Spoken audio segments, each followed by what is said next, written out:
tume inasema kwamba watu waliopiga kura ya kuchagua wabunge ni takriban watu milioni 14. Milioni 14. Tume imetoa nyaraka zingine. Imetangaza matokeo ya uchaguzi wa wabunge jimbo kwa jimbo nchi nzima. Walitoa tarehe 5 Januari 2021, miezi miwili mitatu baada ya uchaguzi mkuu. Kwa ukitaka kujua matokeo rasmi ya ubunge, yapo kwenye hiyo document. Iko mtandaoni kwenye website ya tume. Taarifa ya matokeo ya uchaguzi mkuu kwa wabunge jimbo kwa jimbo nchi nzima. Ile taarifa inaonyesha idadi ya watu walioandikishwa kupiga kura kwa kila jimbo, idadi ya waliopiga kura kwa kila jimbo, idadi ya kura halali kwa kila jimbo, na mgawanyo wa kura hizo kwa wagombea. Ukijumlisha idadi ya watu waliopiga kura katika kila jimbo kama ilivyochapishwa na tume, kazi ambayo nimeifanya mimi, unakuta idadi ya watu waliopiga kura kwa ajili ya wabunge ni watu milioni 11 na laki 9 na ushe. Kule kwenye ripoti waliompa rais wanasema watu milioni 14 walipiga kura ya ubunge. Huku kwenye matokeo ya jimbo kwa jimbo wanaonyesha watu waliopiga kura ni milioni 11 na laki 9. Kuna discrepancy ya kura milioni 1 na laki na milioni 2 na laki 1 na ushe. Kati ya hizo, asilimia 92 ya hizo kura zimepewa wabunge wa CCM. Asilimia 6 zimepewa wabunge wa Chadema, kura 148,000. Kwaona sisi tumepata. Hawakukomba kila kitu. Sawa sawa. Kura feki. Na kura feki zinatokana na nini? Tume yetu ya uchaguzi, kwa sheria ya uchaguzi ilivyo, ndio inayojua imeandikisha wapiga kura wangapi nchi nzima na kila jimbo. Ni tume pekee ndio inayojua. Sisi wengine wote, tume inatuletea majina ya wapiga kura, yanabandikwa kwenye kuta za matangazo, au sio? Unajuaje kwamba hizo ndio kura, hao ndio wapiga kura wote walioandikishwa? Una access kwenye server za tume? Hatuna. Kwa unaweza ukajiangalia upo au haupo. Hiyo ni rahisi. Utaenda kwenye kituo ulichojiandikishia, utaangalia nipo.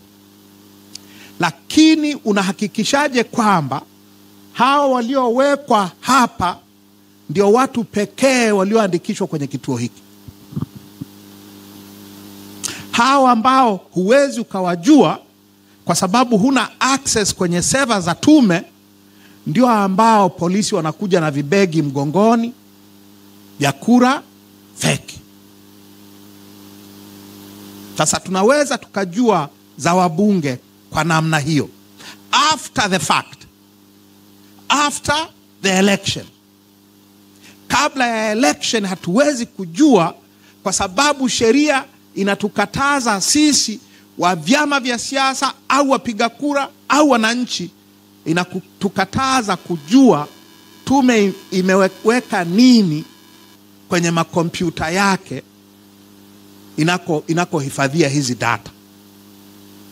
Hakuna mwenye access, ni tume peke yake. Kwa hiyo kuna potentially millions of fake voters kwenye hayo manini. Wanaandika watu wasio kuwepo kabisa, majina tu. Unajuaje? Utajuaje? Huna access kwenye nini? Mnanielewa? Ndio maana sasa kura feki imekuwa ni sehemu ya kawaida ya chaguzi zetu. Wasipoingiza kura feki, huo sio uchaguzi, haujafanyika bado. Kwa hilo tatizo ambalo limejitokeza wazi, na ni tatizo la mfumo, ni tatizo la sheria ya uchaguzi. Sheria ya uchaguzi ya Kenya inawapa vyama vya siasa na wagombea na mawakala wao haki ya kuchunguza seva za tume inakohifadhia nini? Data zake. Sisi hatuna. Tunacholetewa ndio hicho tunacholetewa. Mnanifahamu? Tatizo la pili ambalo limejitokeza na lina flow from hii principle ya rais ndiye mdhibiti wa mfumo wa uchaguzi, ni tatizo la uteuzi wa wagombea wa upinzani. Engua.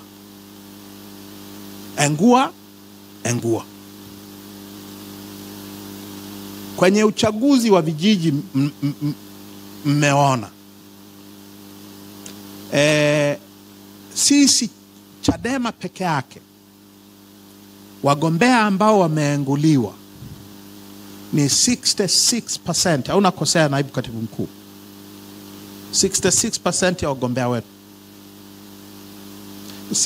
Tulikuwa na 60 ngapi percent? Tulikuwa na 67%. Tulikuwa na 77% ya wagombea wa vijiji na mitaa. Wametupiga panga mpaka tarehe 27 Novemba mwaka jana tulikuwa na only 34%, 33%. Tulikuwa na 33% kutoka 77%. Wamekata 44% ya wagombea wetu. 44 si karibu nusu. Kwenye uchaguzi mkuu, uchaguzi wa 2019, walipiga 96% ya wagombea. 96%. Kwenye uchaguzi mkuu uliopita, kwa sababu nyie wote ni watiania ya ubunge, I suppose, sio? Kwenye uchaguzi mkuu uliopita tulikuwa na wagombea 244. Walianza kwa kupiga panga wagombea 63. 63 ya 244 ni asilimia ngapi? Si robo nzima. Eventually tumepambana, watu wamehangaika kwenye rufaa, kelele nini, wakarudi 28. 35 hawakurudi. Susan Kiwanga yuko hapa? Mheshimiwa Kiwanga yuko hapa? Ni G55 Sasa tusiwakatie tamaa.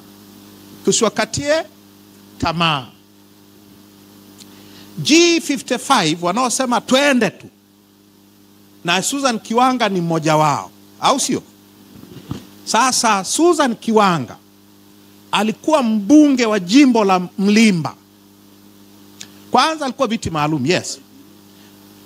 Lakini muhimu zaidi, 2015 alikuwa mbunge wa jimbo la Mlimba. Mbunge wa jimbo. Sio anagombea mara ya kwanza. Ni mbunge wa jimbo. Kesha kuwa mbunge wa viti maalum, akaenda jimboni akashinda ubunge. 2020 amechukua fomu, amezijaza, amekwenda kwa mkurugenzi, amekuta mkurugenzi amefunga ofisi. Amefunga ofisi. Fomu zinarudishwa saa ngapi? Saa 10, au sio? Imefika saa 10, mkurugenzi hayupo. Susan Kiwanga yuko ofisini, nje ya ofisi iliyofungwa na fomu zake. Saa 12 na ngapi ndio mkurugenzi anatoka? Umechelewa. Saa 10, wewe unakuja saa 12. Tunafuata sheria. Sheria inasema saa 10. Sasa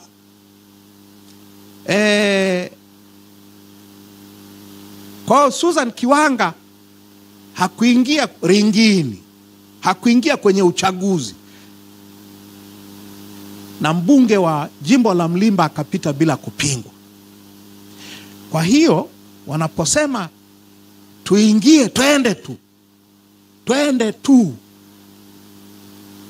mkifanyiwa ya Susan Kiwanga, au hiyo wamesahau? Au wamesahau ya 2020 ya Susan Kiwanga na fomu zake? Twende tu, mnafikiria kwamba hamtaenguliwa. Kwa nini mnafikiria hamtaenguliwa? Kwa nini mnafikiria tukienda this time hatutaenguliwa? Baada ya ngwengwe ya mwezi Novemba, baada ya ngwengwe ya 2020, baada ya ngwengwe 2019, why do you think, for God's sake, why do you think hamtaenguliwa?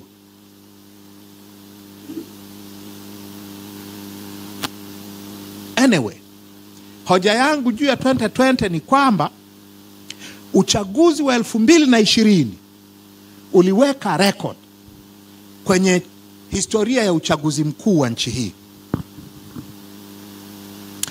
2015 wagombea wa upinzani walioenguliwa kwa mmoja tu. CCM walipita bila kupingwa jimbo moja tu, jimbo la Masasi kama sikosei. Kisoma kwenye ripoti ya tume ya 2015 utaliona. Jimbo moja tu, mtu mmoja tu alienguliwa. 2020 sisi Chadema peke yetu waliengua 35. Sasa fikiria, sisi ndio chama kikubwa, sisi ndio chama, hao wengine ni majina tu. Sisi wa kwetu walienguliwa ultimately 35, walianza na 63.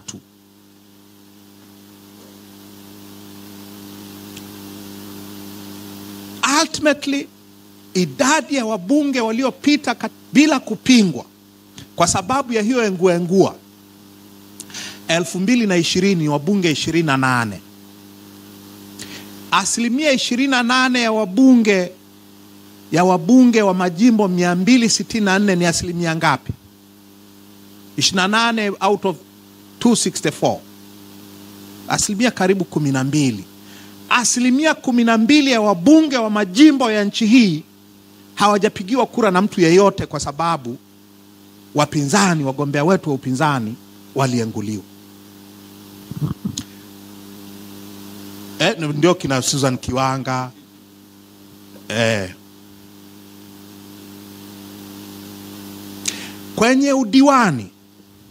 Kwenye udiwani tunakata 3956 2020.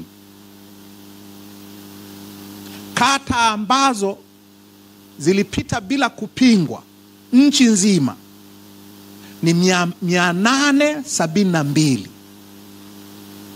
Kata 872 out of 3956 ni asilimia ngapi? Na hawa madiwani walipita CCM bila kupingwa kwa sababu wapinzani walienguliwa kwenye kata zao.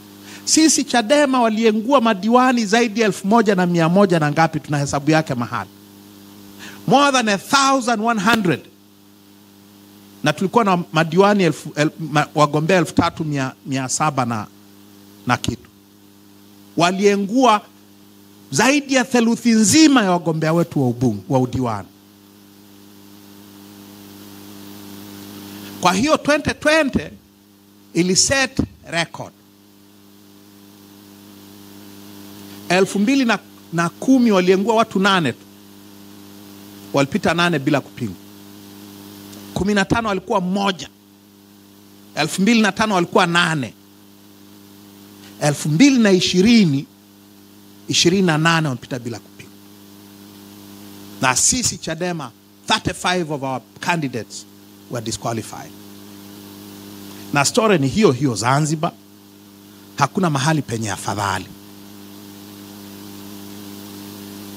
Kwa hiyo habari ya kuengua wagombea, it has become a pandemic. Ni ugonjwa wa mlipuko. Every general election. Every election actually. Sio every general election. Tumeiona kwenye uchaguzi wa mitaa. Ni pandemic. Kwa hiyo ukisema twende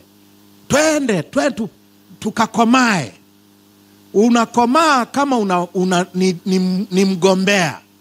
Usipokuwa mgombea kwa sababu fomu zako hazijapokelewa au umeenguliwa, unafanyaje? Unafanyaje? Hilo ni tatizo la ngapi? Nimesema kuna tatizo la huo ugonjwa sugu wa kura feki, uteuzi wa wagombea. Ugonjwa mwingine wakati wa kampeni, vurugu dhidi ya wagombea upinzani wakati wa kampeni. Hakuna, sidhani katika nchi hii, Mheshimiwa Lema mtanisaidia hapa na Mheshimiwa Heche, nani wa Chadema mgombea ubunge ambaye hakupelekwa kwenye kamati ya maadili kwenda kushughulikiwa? Nani ambaye hakusimamishwa kufanya kampeni wiki moja au 2 au ngapi? Nani ambaye hakuvurugwa na polisi, mikutano yake kuzuiliwa nini? Huyu Heche huyu, makao yake makuu ya kampeni alivamiwa, wakavunja vyombo vya matangazo, haribu magari, kamata mdogo wake, wakampakia kwenye gari, wakamchoma kisu, akafa kwenye kampeni. Mimi nilipigwa mabomu mara 3 na polisi ili nisifanye mkutano. Nilizuiliwa kufanya kampeni siku 10. Wakati ule Magufuli kale ka pacemaker kake kalikuwa kanaleta shida, kwa hiyo inabidi wampepe hivi. Inabidi na mimi waniweke benchi kwa muda ambao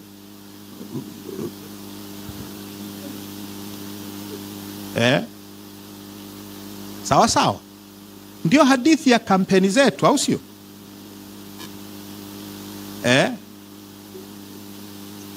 Vurugu dhidi ya wagombea wa upinzani wakati wa kampeni.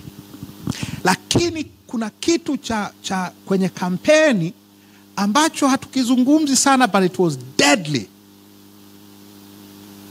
Kuna kampeni za uchaguzi zisizokuwa na mabango. Nani aliyeweka mabango 2020? Nani? Mimi najua sikuweka hata moja. Mgombea gani aliyeweka mabango?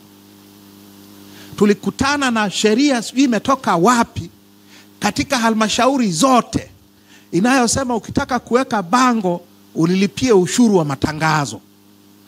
Ushuru wa matangazo huo unalipwa kwa matangazo ya biashara, kwa watu wanaotangaza biashara zao. Sisi kwenye uchaguzi tunatangaza biashara gani?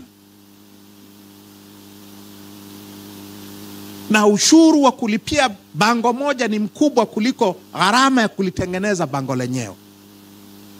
Kwa hakukuwa na mabango ya wapinzani uchaguzi mzima.